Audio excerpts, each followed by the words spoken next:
All right, let's get more on this now with Ross Feingold. He joins us from the Taiwanese capital. Good to have you on the program. So we know President Zelenskyy said the phone call with the Chinese leader lasted for an hour. What's the significance of these discussions happening a month after the talks with President Putin and Xi Jinping? At this early stage, maybe the significance is simply that they had the call. There's been a lot of speculation as to why Xi Jinping had not spoken with President Zelenskyy yet, given the number of Western leaders who have either spoken with Zelenskyy or visited the capital. There's the recent controversial statements over the sovereignty of former Soviet states that was made by China's ambassador to France. Maybe that was a factor in accelerating the timing of this phone call.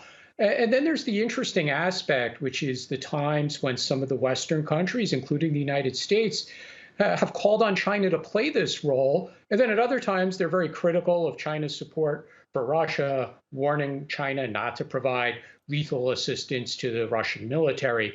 So there are a lot of parts here that frankly, again, are still a little bit unknown. But ultimately, it seems that the hope from the Ukraine government is that China will actually play some kind of substantive role in bringing about either a ceasefire or a longer-term settlement. And do you see that happening, that mediation of a ceasefire or a long-term settlement? And how easy could it be? What leverage does Xi Jinping have between both countries? Well, the difficulty there is, if we take at face value the statements from the Ukraine government recently, they're not prepared to talk. They're actually preparing for a spring counteroffensive. They're getting an influx of new weapons from Western Europe and the United States. They've been training more personnel.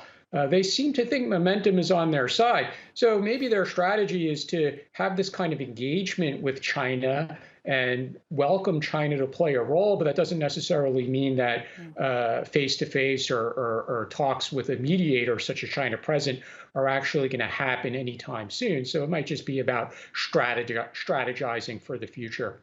Because there are many, many people that have stepped up to mediate.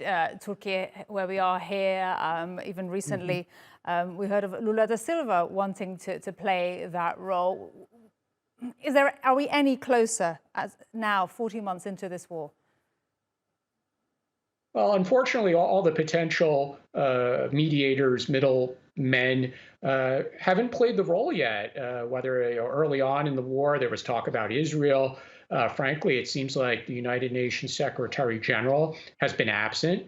China has, frankly, been an ally of Russia. So up to now, they really haven't been an ideal middleman. Macron at times seemed to want to play that role, but obviously hasn't succeeded either. So again, China's a little bit late to the party, frankly, to try and play that role. And with Ukraine looking at an offensive, I don't think they're eager to have talks in the near term.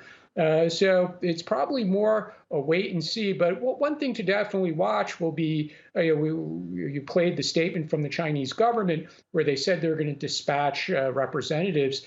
So we'll see if China really wants to engage in this kind of shuttle diplomacy. Historically, China has not done that in the context of a hot war. They've rarely inserted themselves into playing that role. Thank you so much for your analysis today on this story. Ross Feingold joining us from the Taiwanese capital. Thank you.